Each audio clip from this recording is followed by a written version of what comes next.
Hello everybody, my name is Luke Mar and this is Hot Mode, and today on Hot Mode we are going to be talking about day 2 of the Haute Couture Spring 2019 season. Yes, she's in, the cut trying to film this vid. Okay, I just want to say I'm sorry about my hair. I don't know why I thought it looked fine, and normally I freak out about my hair and everybody's like, oh my god, calm down, your hair looks great, don't worry, blah, blah, blah. So it's like, okay, whatever. But like, I'm really sorry it looks like that, okay? I'm sorry. Just living her best life, wearing Pruan's a schooler. It's fine, don't worry. She's okay. Now, this video is going to be filled with the drama. I feel like Rich Lux today. I'm just like, oh girl, you won't believe the drama. Miss Karl Lagerfeld, she didn't show up to Chanel. That's how I'm feeling. I'm sorry, Rich Lux, for my impersonation. So we're gonna be talking about Chanel and Givenchy today. It's a short roster, but it's worth it. Before we get any further into the video, if you guys are looking for a channel that talks about fashion in the most fun, sassy, bitchy, analytical way, this is it. So you can down below. Hit the subscribe button and turn on my post notifications. I mean, like, what do you have to lose? You're already letting me teach you about haute couture. And if you guys want to see more from me, you can follow me on Instagram at HotLamode or at HotLaMess if you want to see my personal style. All right, let's get into these reviews. First things first, let's talk about Givenchy. Clare Waight Keller, who you may know as the designer of Meghan Markle's wedding dress, is also the creative director of the brand Givenchy. And this season, she delivered another interesting haute couture collection. Claire has brought haute couture back to the house of Givenchy in a public manner. Essentially, 2 seasons ago, she was appointed as the creative director of the brand and said, bitch, we're going public. Put us on the motherfucking haute couture stock market. And since then, she's been riddled with quite a little bit of pressure. For her 3rd collection, she really wanted to start a blank slate. The thing is, her first collection was essentially bringing haute couture back to the public eye under Givenchy, which is a lot of pressure, and you might be willing to do a lot of things that reference Givenchy in order to appease the press, the public, the couture clients. And then for her 2nd collection, which would have been more about her, essentially a few weeks before the collection debuted, Hubert de Givenchy passed away at the age of 91. So Claire then kind of did a dedication collection to him, which people probably expected too. So in reality, her first 2 collections, there seemed to be a lot of pressure put on her. I think that's probably why she wanted a clean slate. I personally think that this is going to be the clearest interpretation of Claire's Givenchy that we've seen so far. Adet Aketch, icon in her own right, opened the show in a beautifully tailored black blazer with a stark white lapel that was honestly very icy and cool, and you were like, oh, okay, who is she? Where'd she come from? I want her. But the real piece de resistance were the latex second skin ass leggings. We just need to take a moment to admire these latex boot leggings. I don't even know if they're attached. I just know that honestly, if haute couture is the perfection of garments, like the act of perfecting a garment for a person, the fact that the latex literally was custom made for each of the models that wore it is amazing. But the fact that there's not a pucker, not a flicker, not a flutter in that motherfucking fabric. There is nothing. It literally looks like that is what Adet's legs looked like. It's amazing. And I'm honestly really happy to see that you don't have to rely on the age-old haute couture, tailoring, floral embroidery, feathers to be haute couture. It really is a, new little concept that we're getting, and I like to see it. It's not new because other people have done it, but it's not, the age-old 1950s Dior haute couture, blah, blah, blah bullshit. A craft is to honed as wig is to snatched. Next, we get a Schiaparelli little hot pink mermaid skirt with a Basque tailored sleeveless jacket. Now, a Basque jacket essentially is short in the front, long in the back. Then comes out a beautiful sheath dress with a majestic cape. I'm kind of obsessed with it. My thing with Clare is subtlety is a killer. When Clare really like gives you a subtle look, you have to look at the finite details, but you know what? Those finite details are gonna stab you in an alleyway and you're gonna be happy about it. Then we move on to a less desirable look. It's a white floral dress and it just kind of feels a bit blech. Like, I know you have to cater to some like boring bitch with a lot of money that has to, you know, buy some dress for some stupid gala that nobody really cares about. But then we get something that kind of clears that little lace moment up. Essentially, it's the same blazer from the first look, but it's in this white lace that's also partially sheer, and it's really beautiful, but also then underneath is the latex leggings, and you're like, wow, this is good. My life is good. I don't need anything else. And then we kind of get this other like boring lace gown and I'm like, oh no, why? But then Kaia Gerber kind of swoops in this white lace dress. And at first I was like, but then I was like, oh, actually I really love that little cape on it. Okay. And then if you look closely, there's actually the latex leggings, but in lace, but it's still like a second skin. So you're like, oh shit, she's really like coming out swinging. Clare is like Ronnie from the Jersey Shore when he punched that guy.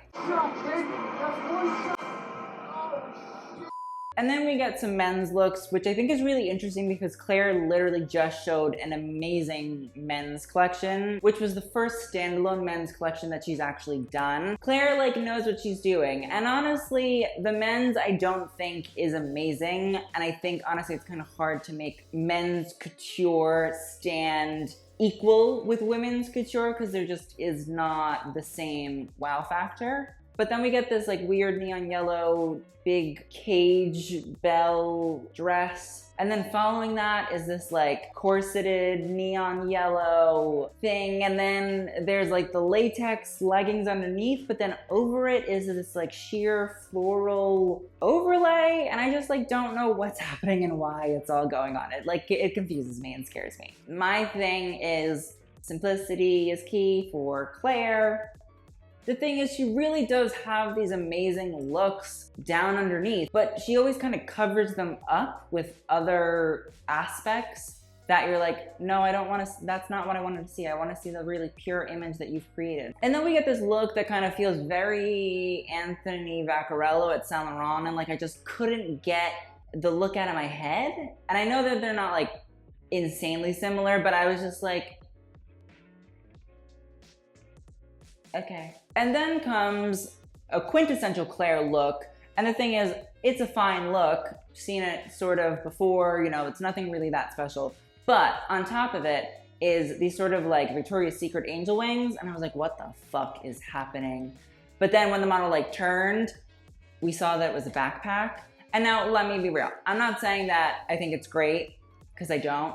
But I do think it's very interesting because it's very rare that we see accessories during couture. And then Clare brings these two red latex looks. One of them is a quintessential Clare look, and I love it. I love the shape of these dresses, the way that essentially the latex falls and hits right at like the lower bicep. And then essentially has a nipped waist and then pulls out into a big, beautiful skirt.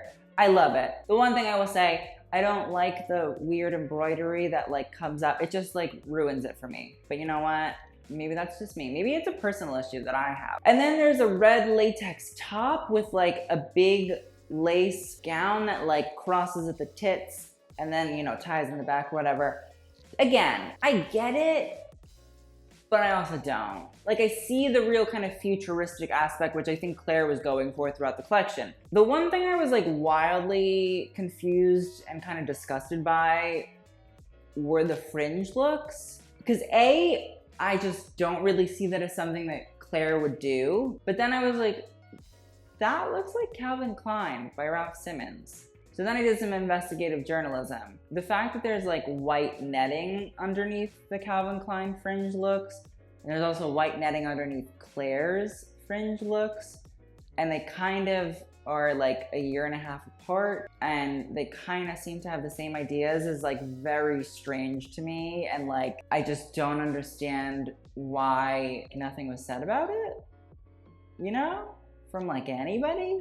not just like Claire's team, but like the media. Like that shit's similar as fuck. Okay. I do have to say that there was one look, and it was this lilac butterfly pleated top. It was fucking beautiful. It was like so amazing. I loved it. I was like, this is what couture is. Like, give it to me, give it to me, give it to me. And also, those scoop neck tops, bless my soul. The ones that just kind of hit right to like here were great, but the one that like showed the navel, I was like, oh my God. I just developed a belly button fetish. Like, what? This is so good. It was so good. It was so amazing. Like, that's what I love from Claire. So yeah, that's kind of my thoughts on Givenchy. Overall, I feel that I might have some personal things with couture that kind of skeeve me out. It's the same thing with Valentino and Pier Paolo. Essentially, last season or 2 seasons ago, I was like, I don't get it. Like, all of this shit is just kind of thrown together. Nothing matches, nothing makes sense. Like, nothing feels like it's connected. And I kind of feel like with Claire, it's the same thing. I have the thought process that maybe couture designers do this in order to show clients a kind of big selection of what is possible, what fabrics they can use, what techniques they can do. Because a lot of the times, from what I understand, couture clients customize looks, you know, in their own way. So that's kind of what I think it is. But my thing is, even in Claire's ready-to-wear collections, there's this sort of like over design that I don't understand. So it might not just be the couture aspect. So, I mean, I don't think Claire's watching this, but like, Claire, if you're watching this, like, hit me in the DMs, you know, just let me know, like, tell me why, just please, I'd love to know. Now let's talk about the big C in the room. No, not me, Chanel. The thing is, drama of the house. I wish I had a fucking fan and eye makeup in the style of One Rich Luxe, because honestly, like, this is the drama. Like, essentially, the big thing about Chanel is at the end of the collection, Monsieur Karl, he didn't show up, which is like something that has never happened before. So it was like the drama. But let's talk about the collection first. The collection was beautiful. I personally was kind of obsessed with this collection. It was one of the collections that, okay, this is like when Chanel's good. Like, we only get one of these like once every year and a half, I think. So, you know, I'm taking this one and I'm fucking rolling with it. Karl set the Grand Palais to kind of be this beautiful beachy villa with a big front lawn and a nice big old pool, and essentially based the collection on his favorite time period, which is the 18th century. From what I understand, the collection was based on Madame de Pompadour, who was essentially the main hoe to one King Louis XV, or mistress, if you're polite and proper. So the beginning of the collection is very, very long. None of the pieces fall above the knee, but the models are allowed a little bit of walking freedom because there are slits in the front or in the back, which essentially makes like walking possible. A lot of the looks also harness the power of the boat neckline, which is a nautical design. And considering the fact that Karl has been using a lot of nautical references in the past few collections, it's kind of not shocking. And also, I think that this neckline is actually really, really fitting and looks beautiful on a tweed suit. And then also, I'm like obsessed with the way that the collars and lapels are like flattened down. Karl also gave florals of all varieties, as he often does. But something that was really, really interesting was certain flowers were actual real flowers that were dipped in resin or silicone. Really think it's beautiful and I loved it. And normally I hate the floral embroidery bullshit. And then there's that look where the collar and cuffs are like covered in tulle and I'm just like, oh my God, like villain, realness. Like, it's really good. I'm like, Cruella de Vil, where you at? Like, where you hiding? And then there were those 3 little bell cocktail dresses that felt like so 18th century, and some of them had the embroidery inside of the, I don't even know what that's called, but like the overlay, the flapping, whatever that is. Like, it just was very interesting and they were in beautiful colors. Then the look sort of got a little bit more casual. And then there was this whole like motorcycle jacket sequence. And you know what? Not my favorite, but also it's not the worst combining of two subcultures that I've seen from Karl. I will say that there was one major mishap, and it was the labia dress. I haven't seen a labia in my life, I don't think. If I did, I don't plan on remembering it, but like, girl, you can't show a vagina looking ass dress on the runway and not expect me to mention it. And also, like, nobody's gonna fucking buy that and then be like, oh guys, look, I'm going to the gyno today, casual couture, you know. Yikes. Then there was sort of this like train wreck at the end. It was just like, oh God, no, what's happening? Why? But there were these 3 looks that kind of like saved it. And I was like, okay, you know what? At least we ended on a good note. The first was this big feather bouffant, or it was kind of like a hip pad of sorts. My second favorite last look. It was just a really beautiful princessy silhouette. It was in this beautiful light purple. It was good. I was just like, okay, I love that. But the piece de resistance was this pannier pink lace dress. A pannier, if you guys do not know, are padding that essentially like makes 18th century French women's butts look really, really wide to the point where like they can't fit through doors. But yes, it has this sort of like beautiful cascading waterfall of ruffle lace. I was just like, oh yes, couture, beautiful. So yeah, honestly, it was kind of sad that there was no Karl at this show though. So let's talk about the Karl drama. Essentially, at the end of every show, Karl Lagerfeld goes and he does a sort of walkthrough of his big, old, beautiful set. And Karl is a character, a celebrity. Now, my friend Pierre at Pamboy, if you don't know, essentially was telling me that the first show that Chanel does for Haute Couture is for the press. And the second show that Chanel does is for the couture clients. Now, what happened was a man came at the end of the show and was like, on his little microphone, and he was like, hey, Karl is not feeling great, so he's not coming. Mr. Lagerfeld was feeling tired this morning and was not at the show, and asked Virginie Viard, as director of the creative studio, to represent him and greet you at the end of this magnificent collection, inspired by the 18th century. We wish Mr. Lagerfeld to recover quickly. Thank you for your attention and have a nice day. Virginie Viard essentially is the design director of Chanel. So if you guys didn't see that 7 days before documentary episode on Netflix about Chanel, essentially all Karl really does is sketch out the looks. And then he's kind of like, here, Virginie, throws them at her, makes her pick them up off the floor, says, get to work, biatch. And then she just kind of has to like get all these poor old French ladies together and like hand sew all of this fucking couture. So Virginie kind of is like in the trenches here. And then Karl shows up like 2 days before and is like, no, that's ugly. No, that looks like a hairy man's armpit. No, that looks like a baboon's ass. I identify with that. So there kind of is this drama that Karl didn't show up. So kind of everybody at first was like, oh, the press. Like he just isn't showing up for the press. But when the couture show came for the clients, he didn't show up. And like those couture clients don't just pay $100,000 for those dresses. They also pay $100,000 for those dresses and to see motherfucking Karl Lagerfeld. It's like going to a really fancy French zoo. So it was really like dramatic, the fact that Karl was at neither show. And the thing is, Karl's kind of old. And by kind of old, I mean like really old. So over time, over the past few collections, Karl has kind of not really walked through his sets, where normally he'd grab that little blonde boy and Cara Delevingne and like walk through everything like multiple times waiting for the applause to stop. So it's kind of shocking that recently he really has not been walking. He's been just kind of coming out with Virginie and like saying hi and then going back in.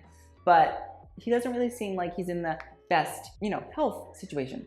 So I feel like me saying that I hope he dies so we get a new creative director was kind of not the best thing to say like 2 shows ago or whatever. Sorry. That is the end of the video. I hope you guys enjoyed. Please let me know what you guys thought of both collections and who you think should take over Chanel. Maybe I'll do like a whole full dedicated video about it and we can talk more in depth. But, let's get the gossip mill running. Fashion month is in 2 weeks, so let's start it now. So thank you guys again for watching. I hope you've enjoyed. I will see you guys in the next video and TTYL.